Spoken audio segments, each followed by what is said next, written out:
Allah tabaraka wa ta'ala nous appelle à at-takhliya qabla at-tahliya, la purification intérieure avant l'ornement extérieur. Car Al-Qur'an est une purification, Al-Qur'an est une guérison des cœurs et des âmes. Wa nunazzilu min al-Qur'ani ma huwa shifaa'un wa rahmatun lil mu'minin. Alhamdulillahi rabbil alamin. Celui qui a purifié son âme, celui qui a purifié son cœur, a certes réussi et rentrera au paradis bisalam, en paix. Allah Jalla wa Azz, il nous dit dans le Coran, Qad aflaha man zakkaha wa qad khaba man dassaha. A certes réussi celui qui l'a purifié et a perdu celui qui l'a corrompu. Rapporté par At-Tabarani, Ibn Jubayr nous dit: j'ai assisté à la janaza, cérémonie funéraire de Abdullah ibn Abbas radiyallahu anhu wa an abi. Et il dit: un oiseau blanc que nous avions jamais vu auparavant est apparu. Et il a pénétré le brancard de Abdullah ibn Abbas.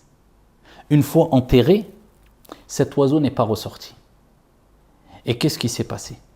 Il dit: nous avons entendu quelqu'un réciter sans que nous ne sachions d'où vient et d'où provient cette récitation.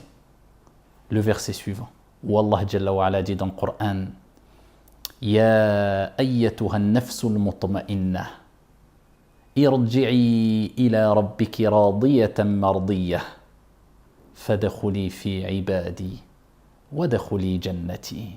Allahumma ij'alna minhum. Ô âme apaisée, retourne vers ton Seigneur, satisfaite et agréée. Entre parmi mes serviteurs, rentre dans mon paradis. Allah, ya ayyatuha an-nafsul mutma'inna. Ô toi âme apaisée.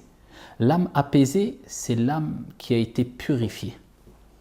C'est l'âme qui était apaisée lorsqu'elle était face aux ordres divins et prophétiques, en toute quiétude. Sami'na wa ata'na. Dans le plus grand des calmes, nous avons entendu et nous avons obéi. L'âme apaisée, c'est celle qui se sent bien quand elle est dans les actes d'adoration, dans l'environnement spirituel. Et elle se sent mal quand elle est face aux actes de désobéissance. Cette âme apaisée, c'est celle qui sera appelée afin de rejoindre son Seigneur Tabaraka wa Ta'ala, satisfaite et agréée, et qui sera invitée à rentrer dans le vaste paradis d'Allah Subhanahu wa Ta'ala. Cette âme apaisée, c'est celle qui est purifiée de telle sorte qu'Allah Tabaraka wa Ta'ala fait apparaître sur son visage et sa langue la lumière et le bien. C'est pour ça que Uthman ibn Affan radiyallahu anhu wa arda nous disait: personne ne cache en lui son mal sans qu'Allah tabaraka wa ta'ala ne le fasse apparaître sur son visage et sa langue, et d'ailleurs il en va ainsi pour le bien aussi. Allah tabaraka wa ta'ala nous appelle à at-takhliya qabla at-tahliya, la purification intérieure avant l'ornement extérieur. Et ô combien de personnes ont caché leur mal intérieur, ont corrompu leur âme, et ils se sont efforcés de s'embellir, de s'orner extérieurement avec des beaux discours et des beaux habits, mais ils n'ont pas gagné les cœurs, ils ont fait fuir et ils se sont fait détester. Et ô combien de personnes, modestes de manière extérieure et apparente, mais avec un cœur pur et une âme purifiée, wallah, ils ont gagné les cœurs. Et les gens ont vu an-nour, la lumière, à travers leurs paroles et leurs visages. 3 moyens. Il y en a plus, mais je vais vous citer 3 moyens qui nous aideront, Inch'Allah, à purifier notre âme. Le premier des moyens, à ne pas négliger un moyen, une clé que le prophète lui-même, alayhi salatu wassalam, utilisait. Tout en sachant que ce qu'on va citer, c'est la clé de la réussite pour toute chose.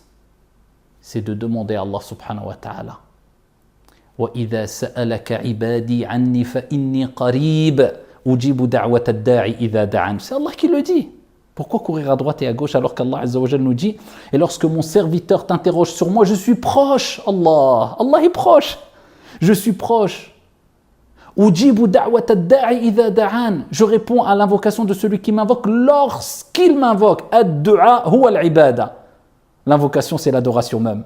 Ne lâchez jamais vos invocations et évocations du soir et du matin. Et parmi ces invocations, c'est cette invocation que le prophète répétait. Allahumma ati nafsi taqwaha. Wa zakkiha anta khayru man zakkaha. Anta waliyuha wa maulaha. Apprenez-la. Allahumma, ô Allah, ô mon Seigneur, ati nafsi taqwaha, accorde à mon âme sa piété. Wa zakkiha, anta khayru man zakkaha, et purifie-la. On demande à Allah de purifier notre âme. C'est comme si on disait, Allah, aide-moi à purifier mon âme, car sans ton aide, je n'arriverai pas à purifier mon âme et à avoir une âme apaisée qui me permettra de rentrer dans ton vaste paradis. Allahu Akbar.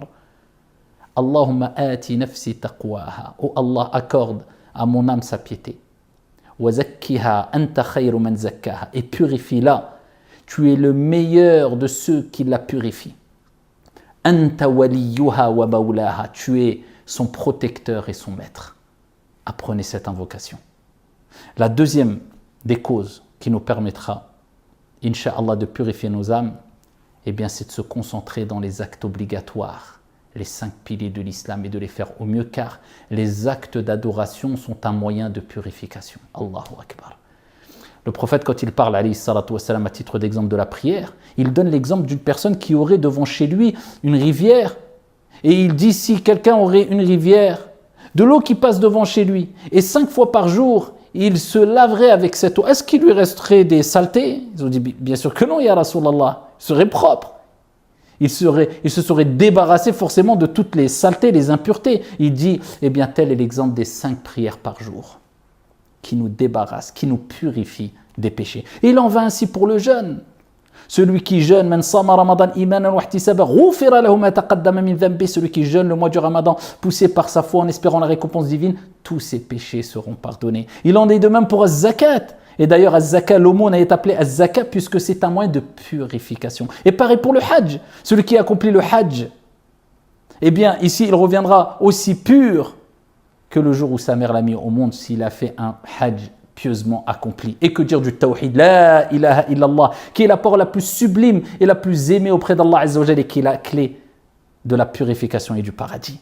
Les actes d'adoration obligatoires. Ensuite, les actes surérogatoires, ça t'aidera, c'est du bonus pour purifier encore mieux ton âme, et particulièrement Al-Qur'an.